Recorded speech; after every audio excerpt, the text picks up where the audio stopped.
Less than 4 hours remained until my execution when Warden Thompson, Mr. Thompson, appeared at the door of my cell. He was a gray-haired man with a tired face and heavy eyes, who had seen too many deaths in his career. He asked for my final request, and I answered without hesitation that I wanted to see Rex, my German Shepherd, one last time. But what happened next would change everything. Thompson raised an eyebrow, clearly surprised that I hadn't requested a special dinner or a phone call, but he nodded and promised to arrange a meeting. 40 minutes later, I was led out into the prison courtyard, a concrete space surrounded by gray walls topped with barbed wire. The cold morning wind blew through my orange prison jumpsuit, and I shivered as I looked at the massive gates. Parked nearby was a black SUV with tinted windows, expensive and out of place. A man in a dark suit leaned casually against the hood, and even from a distance I recognized Prosecutor John Harris, the same man who had secured my death sentence 7 years earlier, speaking in court with such fury and conviction as if I had personally robbed him of something precious. His presence here on the day of my execution didn't surprise me. He had always been a man who liked to see his cases through to the end and ensure that justice, as he understood it, was served. The clanking of the metal gate made me turn, and I saw a guard leading a large German Shepherd on a leash. Rex had aged considerably over the years. His once shiny black and red coat noticeably dulled, his muzzle thick with gray, and his gait betrayed a limp in his hind leg, a legacy of that terrible night 7 years earlier. But his eyes, those intelligent brown eyes, remained the same, and as I sank to my knees, opening my arms, my heart sank. This was our final farewell. Except Rex didn't rush toward me with a joyful yelp. Instead he stopped 3 meters away. The fur on his neck slowly bristled, and a low guttural growl erupted from his throat, a sound I'd only heard him make twice in his life, only when he sensed genuine danger. Rex wasn't looking at me. His gaze was fixed on the gate where Harris stood, and there was genuine fury in that gaze. What Rex was about to reveal would prove my innocence. I stood up, confused, not understanding what was happening, because Rex had always been a calm, even-tempered dog, well-trained and never aggressive toward strangers without good reason. The guard holding the leash shifted nervously, clearly sensing the tension emanating from the dog, while Harris straightened up by the hood and slowly walked toward us, a smug grin on his face. As the prosecutor approached, I heard his mocking voice. "Well, have you said goodbye to your dog? Let's end this circus and put this rabid beast to sleep." At that very moment, Rex exploded and lunged forward with such force that the leash slipped from the guard's hands, and a moment later my dog was knocking Harris to the ground, sinking its teeth into the sleeve of his suit. The prosecutor screamed, the guards rushed to help, and there was a sound of tearing fabric. Rex was pulled away, and Harris rose from the ground, his face distorted with rage and fear. The sleeve of his jacket was torn, his shirt was torn, and on his exposed forearm everyone could see a long, ugly scar, whitened with age but distinct, the telltale mark of a deep bite from a large animal. A shiver of recognition ran through me. I suddenly remembered that terrible night 7 years ago when I returned from work and found my wife dead in the kitchen with multiple stab wounds. And a day later, Rex appeared limping, wounded, covered in blood, with shreds of someone else's clothing in his teeth. The police decided it was my wife's blood, that the dog had witnessed my crime. My voice cut through the silence of the prison yard.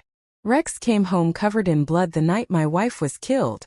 He was wounded, limping, with shreds of someone else's clothing stuck in his teeth. This is his mark, my dog's mark, on the hand of the real killer. Harris flinched and began to hastily pull up the remains of his sleeve, trying to hide an old scar, his voice sounding too loud. "This is absurd.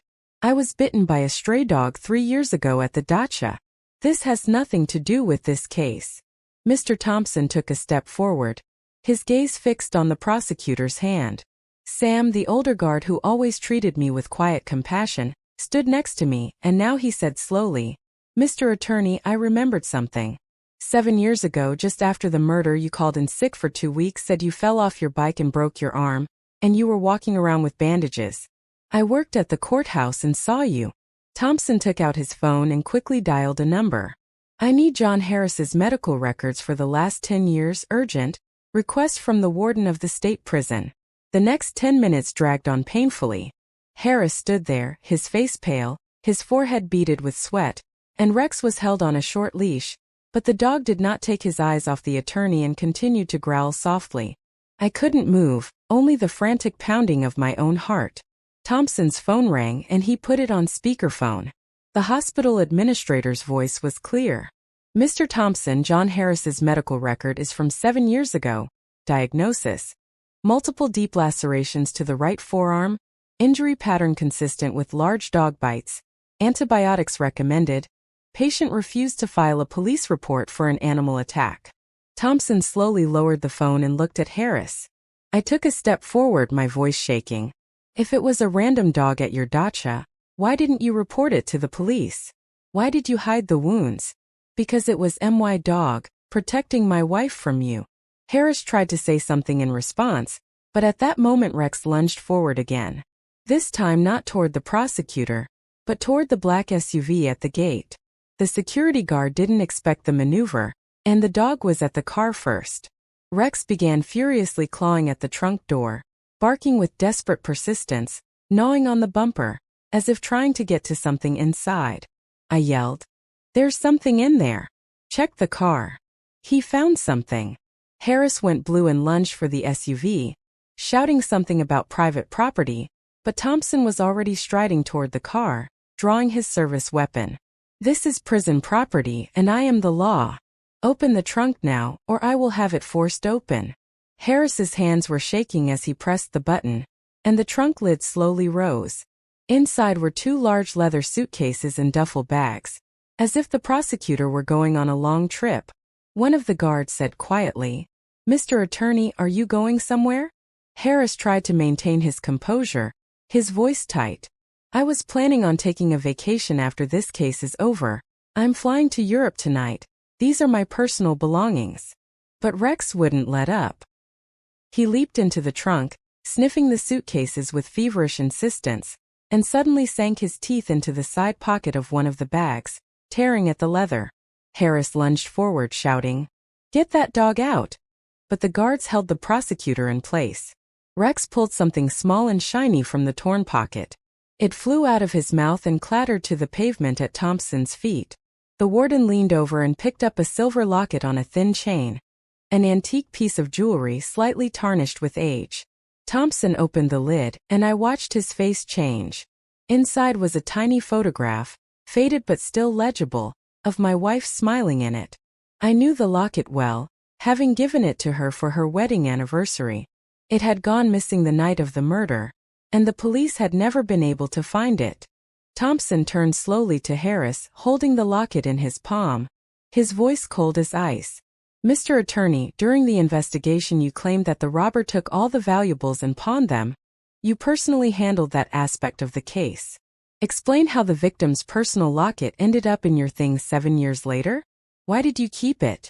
And why did you decide to take it with you today, the day of the execution?" I watched Harris break down before my eyes. His shoulders slumped, his arms hung limply at his sides, and when he raised his head, there was no longer any self-confidence in his eyes. He looked at me, a strange mixture of hatred, despair and relief in that look, as if he was tired of carrying a heavy burden all these years. His voice broke into a scream. "She didn't deserve a worthless piece of work like you. I loved her since university. I offered her everything I had, my career, my money, my position. And she chose you, an ordinary engineer with a meager salary. She laughed at me, said that nothing had ever happened between us, that she found me disgusting." He fell silent, breathing heavily, then continued more quietly, as if talking to himself. "I came to her that evening when you were gone. I wanted to talk to her one last time, to convince her to give me a chance. But she refused again, said that she never loved me and never would, that she wanted me to leave her alone. I don't remember exactly how it happened. I only remember grabbing a knife from the kitchen table in a fit of rage, how she screamed and tried to run away. And then that damn dog showed up, attacked me, bit my arm. I barely fought him off, grabbed something heavy and hit him, thought I had killed him, but he escaped through the window and I was sure he would die of his wounds in the woods." 2 guards grabbed Harris and handcuffed him while Thompson was on the phone with the police and prosecutors, demanding a review of my case. Everything happened so quickly that it took me a moment to realize that this was reality, and not one of the dreams I had been entertaining in my cell all these years.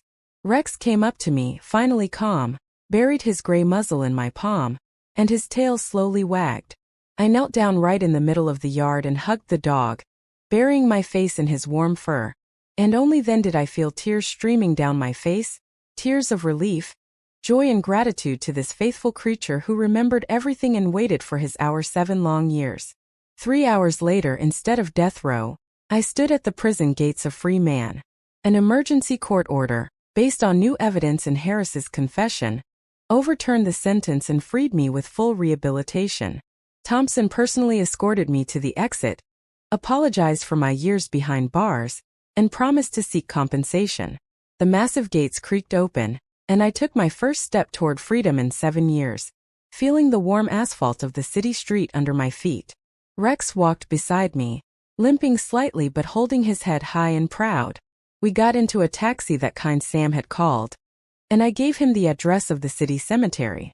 20 minutes later, we stood at my wife's grave, a simple gray stone with her name and dates inscribed on it. I placed a bouquet of white roses bought along the way on the headstone and quietly said, "We won, darling. Rex found your killer, and justice has been served. I'm sorry it took so long, but we didn't give up and we didn't forget you."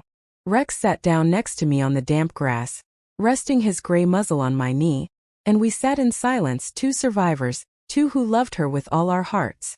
A cold autumn wind rustled the leaves in the cemetery, but I no longer felt cold. I was free, vindicated, and my most loyal friend sat next to me. If you enjoyed this story from Storysphere, make sure to subscribe and hit that notification bell, so you never miss our next incredible tale. Loyalty isn't measured in years or distance. True loyalty lives in the heart, remembers scents and faces, bides its time and never gives up. And today, the devotion of an old dog with a gray muzzle saved my life, proving a simple truth. Justice doesn't always come from a courtroom. Sometimes it comes from a faithful heart that remembers the truth.